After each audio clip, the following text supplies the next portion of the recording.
Good morning, Youngstown Panthers.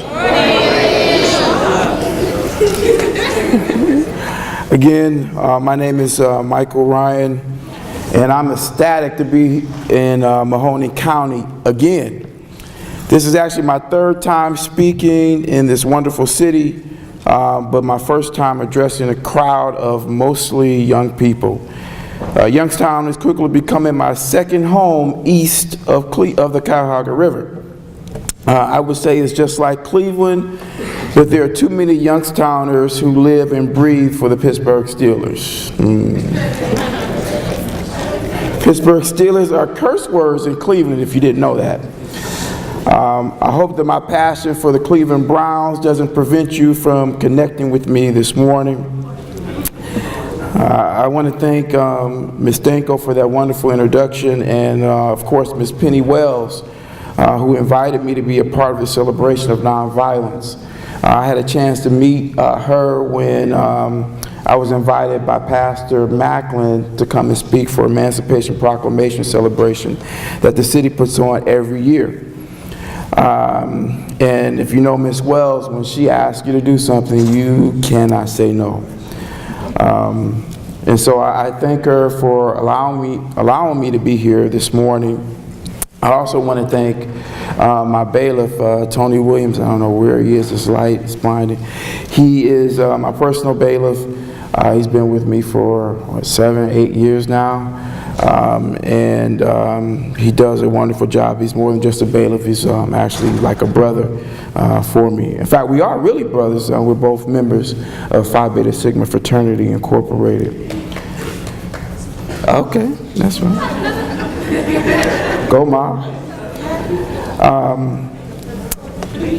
You know, my position as a juvenile court judge clearly demonstrates my support for any initiative that will reduce the amount of violence either perpetrated against or by young people. So that's why I was so willing to be a part of today's program. While we're on the subject of young people, I know many of you may have been a little confused when you saw me take the stage after they introduced Judge Michael Ryan. I know that I look more like the pump it up man for the judge as opposed to the actual judge. I debated on whether I should wear my robe because at least when I have the robe on, people believe that I'm a judge. When I don't have my robe on, people not only question if I'm a judge, they question whether or not I'm a college graduate. My youthful appearance isn't the only thing that distinguishes me from the traditional notions of what a judge looks like. I'm a male, and in Cuyahoga County, when you add all the judicial seats, including both city and county, which is over 70 judges, the majority of the seats are held by women. So it's, you know, unique to have a male as a judge. My uniqueness is even more evident when you calculate the number of African Americans that are elected countywide as judges in Cuyahoga County. Cuyahoga County is the largest county in the state. There are only 8 out of 59 judges who are African American. So that's 13% of the judges are African American in Cuyahoga County. We get into even more rare area when you consider that there are only 2 African American males out of the 59 who are elected countywide as judges. So that's a mere 3% of the judges look exactly like me. An even more distinct fact is that I'm the only African American juvenile court judge in the entire state of Ohio. So I'm 1 out of 110, which is only 0.9%. Not even 1% of the juvenile court judges are African American males. Those aren't the only things that distinguish me from my fellow judges. I'm also fairly knowledgeable about pop culture terms. Like my Twitter handle is DeLand Judge. What does that mean? It's D.A. Land Judge, the judge from Cleveland, okay? I know that rocking an outfit means to wear clothes, not throwing something at them. I know that a thought has nothing to do with your mind. I know that cuffing doesn't always involve the police, but can also mean somebody that you're dating. I know that smashing doesn't just mean two inanimate objects like cars colliding. I know that when someone says cut it, they aren't talking about using scissors, they're talking about cut it. Okay?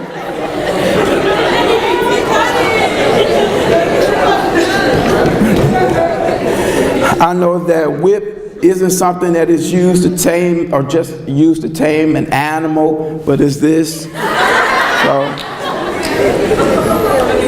I know that hit 'em doesn't always mean physical violence, but is this. Okay?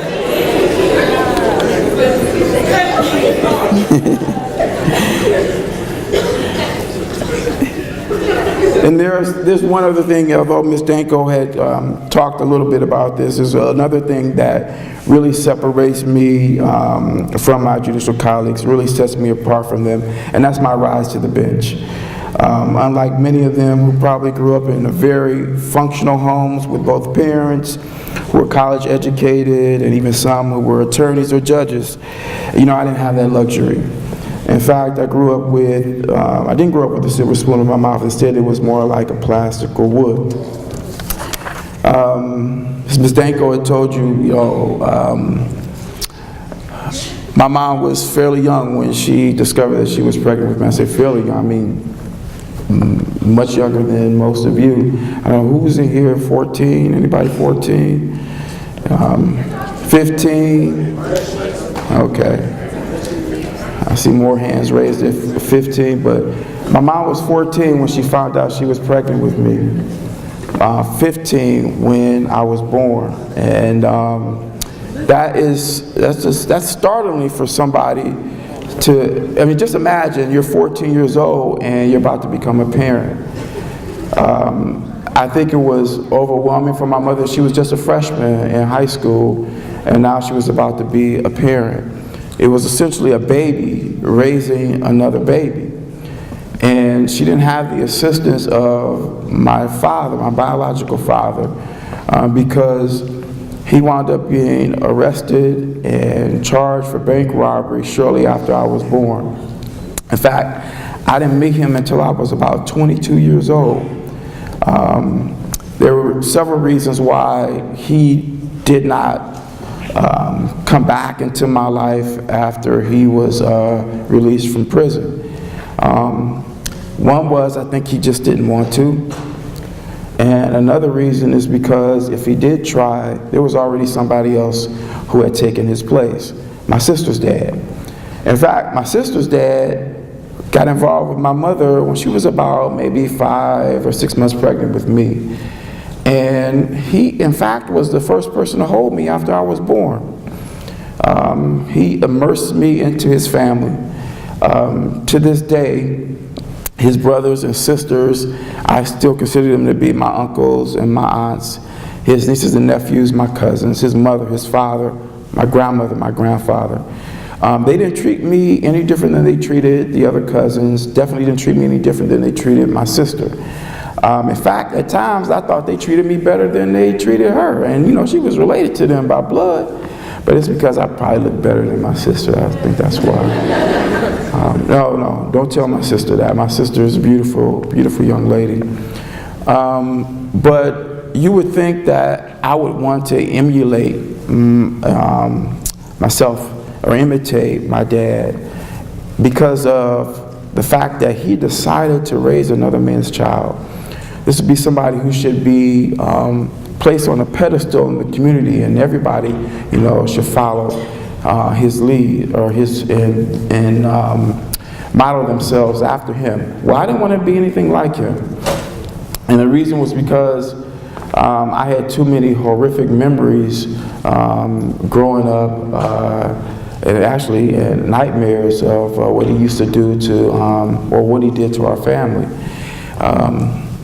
There were many times from the time I was 4 all the way up until I was 11 that I would wake up in the middle of the night, or sometimes it'd be during the middle of the day, and I would wake up or I would run to areas because my mother would be screaming for help. Now, my mom was about 4 feet 11, 98 pounds at her heaviest weight. She's tiny. And my dad, stepdad, he was about 5'10", 5'11", my height, and a good 170 pounds, maybe a little bit more.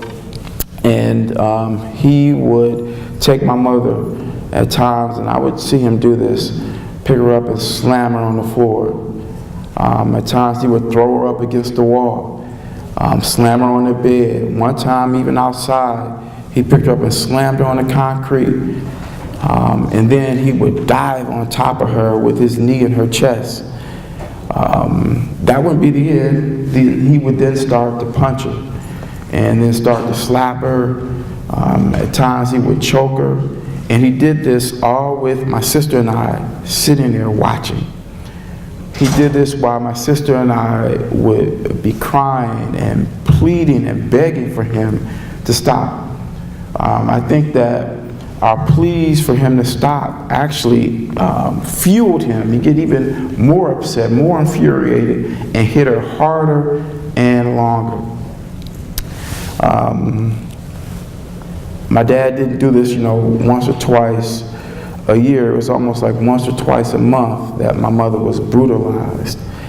And I developed a hatred for him and an animosity for him that, I don't think kids should ever have. My mother was unable to break that relationship. And I said, from 4 to 11, and obviously before that, she stayed.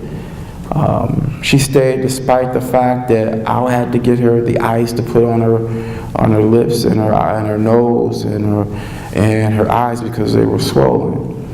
That she stayed despite the fact that I was taking face towels and paper towels and tissue to her so she can wipe the blood up. She stayed even though she had to put makeup on to hide the bruises, both on her face and on her neck. She stayed even though, she always had to get these sunglasses that she kept in the medicine cabinet to hide the black eyes that he had caused. She stayed. And I couldn't reconcile the fact that this man claimed that he loved her, but then at times he beat her like she stole the last dollar that he would ever have. Things, got even worse, or were worse for my sister and I, because not only were we witnessing that type of violence, we also witnessed, or we were the victims of abuse and neglect. Miss Danko, and I hope I'm pronouncing her name correctly. Is it correct? Is it Danko? Yeah. Okay. She talked about how I went to, 11 different schools from kindergarten to 10th grade. And the reason why we moved around so much is, one, neither one of my parents had a high school education. Number two is that they both were addicted to heroin. And so they couldn't keep jobs. And when they couldn't keep jobs, that meant that they couldn't keep a home, at least a consistent home for my sister and I. So we moved all around the city of Cleveland. I lived in so many different neighborhoods, on so many streets. We even moved to California, and that was actually an attempt by my mom to get away from my dad. He followed us out to California and brought us back to Cleveland and moved us into a home with my aunts. And then we eventually moved to another house. And after we left that house, we moved to Longwood Projects. And that was probably the worst move that we could ever make, because it was in the Longwood Projects that our family just completely disintegrated.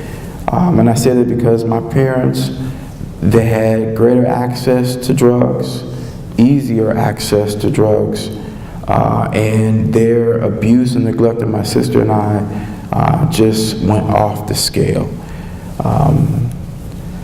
A lot of kids, they they dislike the breakfast and the lunches that are provided at school because they just don't taste as good as what you get at home. Well, for me, because of the abuse that we were experiencing, breakfast and lunch were the only times that I was eating many days. And then I would be completely frustrated and concerned when the weekends came and the summers came, because then I find it even more concerning in terms of being able to find something to eat. When the summer came, I had to rely on the churches and the rec programs to get something to eat. And during the school year, on the weekends, I just relied on friends and families, or I just didn't eat at all. You may say, well, why didn't you have anything to eat? I mean, if your parents are down in the projects, you're probably on public assistance, you're getting food stamps. Well, my parents' drug use was so rampant and so extensive that they used to take the food stamps and convert them into cash. What did that mean? That meant more money for them to go buy drugs. What did that mean for me and my sister? That meant that we would be starving. And you're talking about a kid who went to move down to Longwood. I was 8 years old. And we were in Longwood for a good 4 years. The worst time in my life. Because not only were they abusing drugs, my dad was still brutalizing my mother. And so when they weren't getting high, they were fighting. Our life was complete chaos. I tell the story just to emphasize how desperate my sister and I were in this one particular time during the summer when I woke up and I was hungry, went to the refrigerator, didn't see anything, went to the cabinets that I could reach, didn't see anything. I went back to bed, and then I went back, got back up, went back to the refrigerator thinking that something would just magically appear. Unfortunately, it didn't. I went back to the cabinets that I could reach, and again, there wasn't anything in there.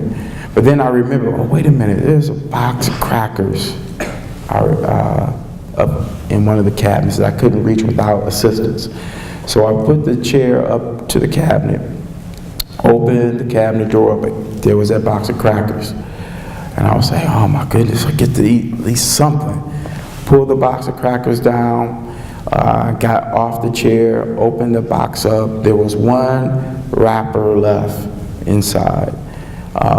And I pulled the wrapper out. I couldn't see inside, and I was feeling just the bottom, about 3 or 4 crackers in there. At that time, those crackers seemed like a steak to me, because I hadn't eaten anything the night before, and I'm thinking, okay, now I'm going to at least get some crackers to tide me over for the day. But when I looked inside, there were roaches inside eating the crackers. I let them have at it. I wasn't going to fight with the roaches that day. But that's just, one instance of how things were for my sister and I. When it came to, we weren't just neglected when it came to food, we were neglected when it came to clothes. I tell people all the time that I brought the style of skinny jeans in way before anybody else ever thought about them. And that was because while I was growing, my clothes obviously couldn't grow with me, and my parents, their focus was not on buying us new clothes. Their focus was on where we're going to get this next high. I washed my clothes out with the soap that you bathe with so that my friends would stop talking about the odor that was emanating from me. I didn't go outside when it rained because the holes in my shoes were too large, as well as the holes in my socks. We were mistreated, to say the least. And it was because of the drug use and the violence in our home that caused so much chaos and turmoil for my sister and I. And then things got even worse. I said, how could they get worse? Well, my stepdad, he wound up going to prison.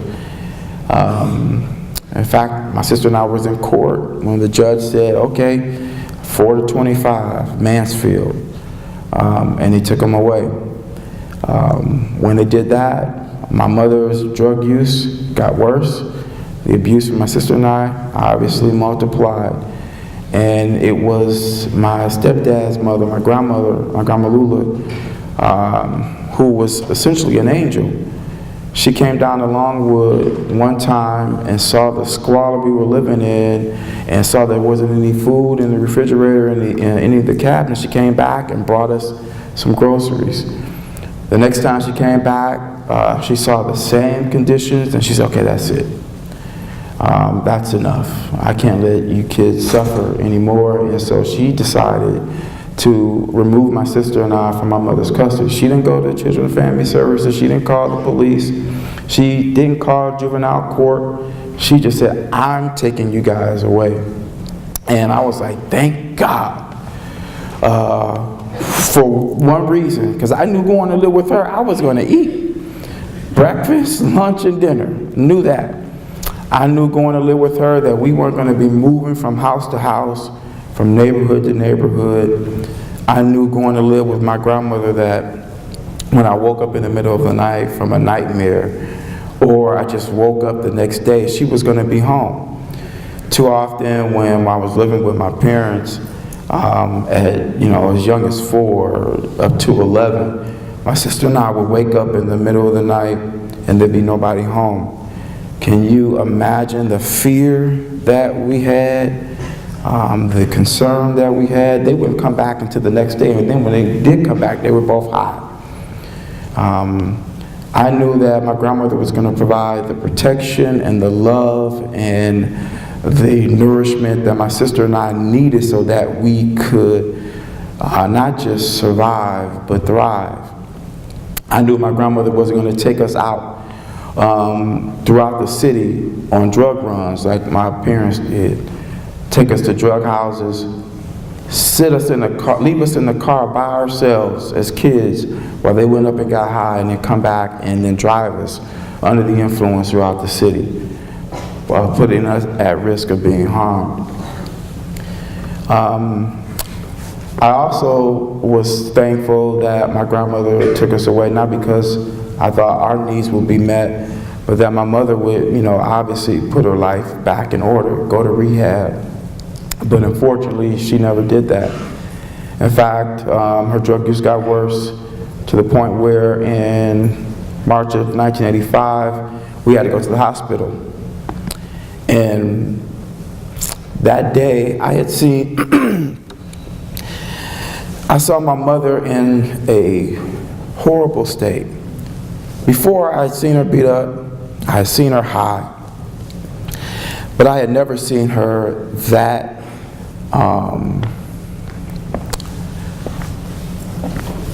emaciated, that weak, that beat up like she was on that day. And my sister had to help her from her bed to the restroom and back. And my sister was only 12 years old at the time.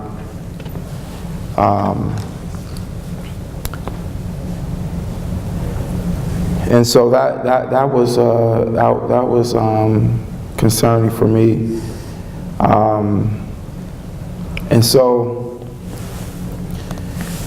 my mother got back into the bed after my sister really essentially dragged her from her bed to the bathroom. And my sister and I turned and looked at each other, and we started crying because we were really concerned about my mom. I mean, she went from, like I said, told you, 98 pounds at her heaviest weight. She looked like she was 78 pounds on that day. And my sister and I turned and looked at each other, and we started crying. My mother says, "Why are you guys crying? It's not like I'm going to die." And she was pretty adamant about that. But a month later, on Easter Sunday, she did. As Ms. Danko told you, she was 28 years old. I was 13. When my mom died, all my dreams and hopes that she become the mom that I thought she was destined to be died that day. She didn't even see me get promoted from the 8th grade to high school. She didn't see me graduate from high school. She didn't see me, obviously, graduate from college, law school. She didn't get a chance to see me get sworn in as a judge. She missed out on the opportunity to help me raise her grandkids, meet my wife. And then my grandmother, I'd been living with her for about 1.5 years before my mom died. And then the year after my mom died, my grandmother had been that rock for me and my sister. And, I had to go to her to ask her to explain to my sister and I why, all these things were going on in our life, why we had so many challenges and hurdles. And my grandmother, she gave us good advice and comforted us. And then my grandmother got sick.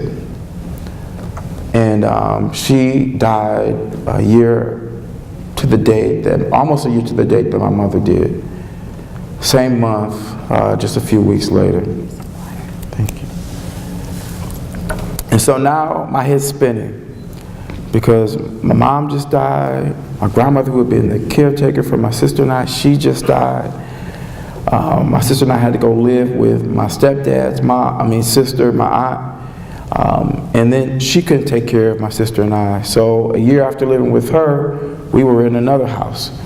And we had to go live with another aunt. Again, this is my stepdad's sister. So I was with her for about 1.5 years. And then eventually she said, okay, I'm moving to a smaller home. And, Mike and Sharice, you guys were the last two to come and first two to go. I just can't care for both of you anymore. And so now we're in a bind. Where do we go? Thank God my mother's mom got notice of our situation, and she returned from New York to take care of me. By the time she got back, though, that was my senior year of high school. I was a kid who wasn't supposed to make it. Through all the troubles and challenges that I had, I wasn't supposed to be, a senior at one of the most prestigious public schools at that time, and that was the Cleveland Heights High School. I wasn't supposed to be the kid who was going through not just their standard classes, but the gifted and talented program. And it's difficult to get into Cleveland Heights' gifted and talented program. But I was there, and I was doing well, and I was competing with those students. I wasn't supposed to be the kid who graduated, but I did. I wasn't supposed to be the kid who had scholarships leaving Cleveland Heights. And I definitely wasn't supposed to be the kid who went to Allegheny College in Meadville, Pennsylvania, private liberal arts school, only about maybe 45 minutes from here, if that. And I definitely wasn't supposed to be the kid who received the scholarship there, actually a 3-year renewing scholarship there, which defrayed a lot of the costs that I had, that if I would have had to pay for my entire education at Allegheny, it would have cost me $60,000. I only paid $6,000, they paid $54,000. I left Allegheny to come home to go to law school, Cleveland Marshall College of Law. Graduated in 3 years. Definitely wasn't supposed to be the kid there. Definitely wasn't supposed to be somebody who got 2 scholarships and passed the bar on my first try. I've been a lawyer since the age of 25. I've been a judge since the age of 34. I am currently now 45, and I've been on the bench for 11 years. I was actually the youngest African-American male elected in the history of the Cleveland Municipal Court. I'm the second and youngest African-American male to be elected as a juvenile court judge, and as I told you before, I'm the only African-American male who's a juvenile court judge in the entire state of Ohio.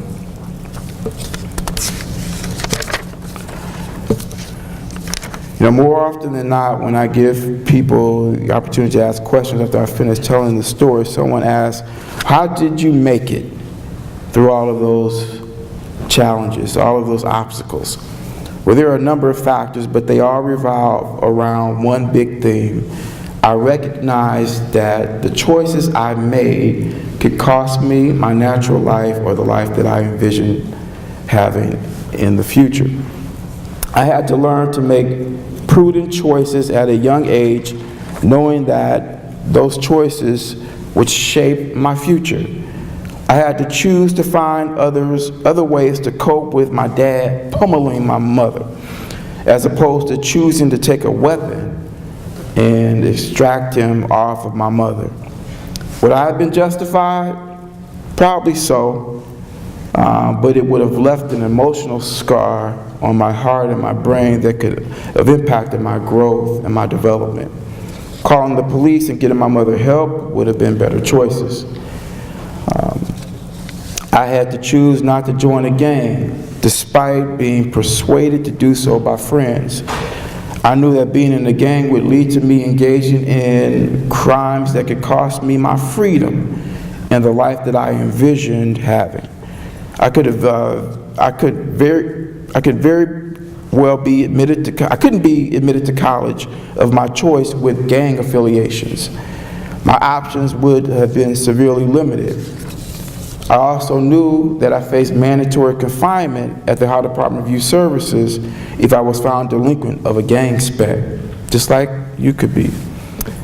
I knew that making the choice to be in a gang could lead to rival gangs wanting to fight and increase the probability of me losing my life. I had to make the right choice. I had to choose to make a sacrifice to not eat or to not have the necessities other kids did, like clothes that fit and shoes and socks and underwear without holes. Or instead, I could rob, steal, and burglarize to get what I needed or I wanted. I had to make that sacrifice. I chose to sacrifice as opposed to engaging in those behaviors. I knew that if I made the wrong choice, I could lose my life, because the person who I tried to rob or burglarize could have had a weapon and been justified in using it against me. I could have been caught and thus saddled with a felony, and thus making it hard for me to get accepted into college or law school, hard for me to become an attorney. Because not only do you have to graduate from law school to become an attorney, but you need to pass an interview that assesses your character and fitness in order to sit for the exam to even become a lawyer. Even if I would have been able to overcome that hurdle with a juvenile felony record, that would have been a huge barrier for me being elected as a judge, because no one wants to elect someone who has a criminal past. If I had to choose to give up and succumb to distractions, I had to choose things and give up.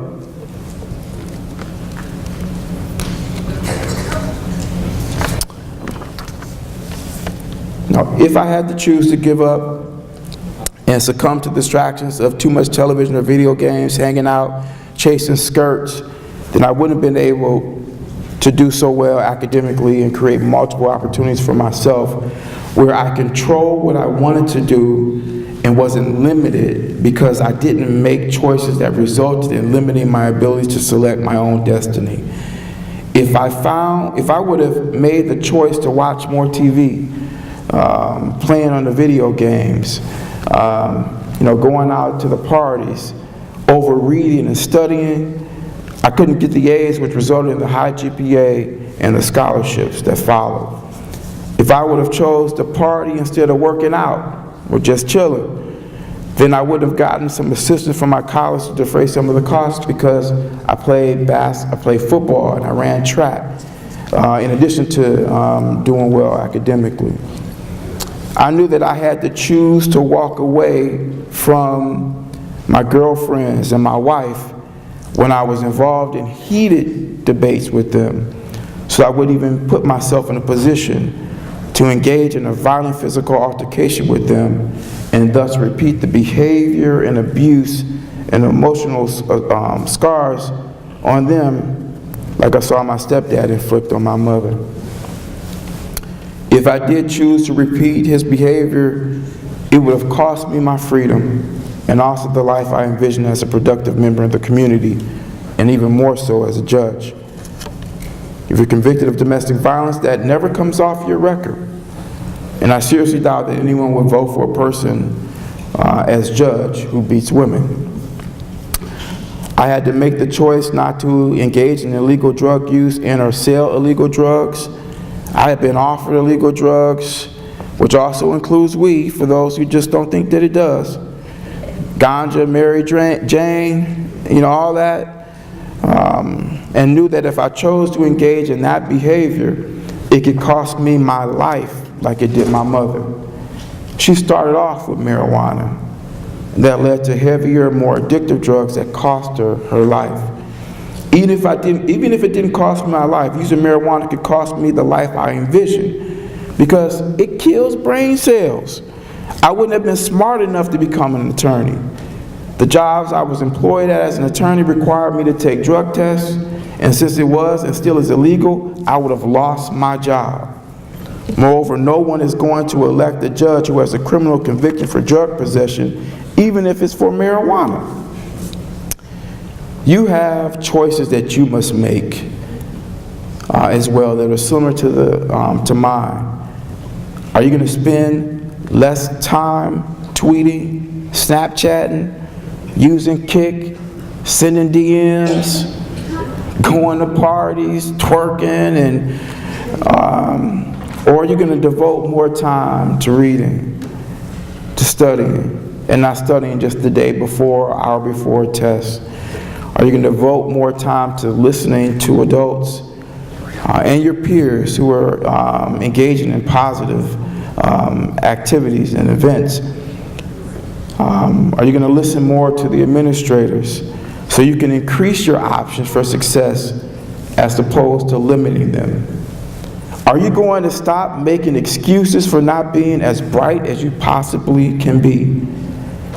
After hearing what I went through, how can you now make any excuses? I didn't, and look where it got me. I am a 45-year-old male working at a job where I don't have to work 8 hours. And I make upwards of, I don't know what it is, I think it's $130-some thousand. You can check it on the website. I think that's a pretty good living, especially in light of where I came from. For those of you who haven't been through what I've experienced, you have no excuse whatsoever not to reach your full potential. The last thing I want to leave you with is a quote from Marianne Williamson's book, and it's called A Return to Love. And in the book, she says this quote, which I have used consistently throughout my engagements with young people, and I hope it's something that resonates with you. But her quote says, "Our greatest fear is not that we are inadequate. Our greatest fear is that we are powerful beyond measure. It is our light, not our darkness, that most frightens us. We ask ourselves, who am I to be brilliant, to be gorgeous, to be talented, and to be fabulous? Actually, who are you not to be?" is what she says. So essentially, she's saying that you cannot be afraid of the talent that lies within you. You have no right to suppress it because you believe that it will take too much hard work for your talent to be illustrated to the world. You have an obligation to cultivate your talent and reveal that talent for the world so that we can be the beneficiaries of your gifts. So I leave you with that today, is don't be afraid of the talent that lies within you. Thank you for being so attentive this morning, and congratulations on being able to celebrate another wonderful Nonviolence Week.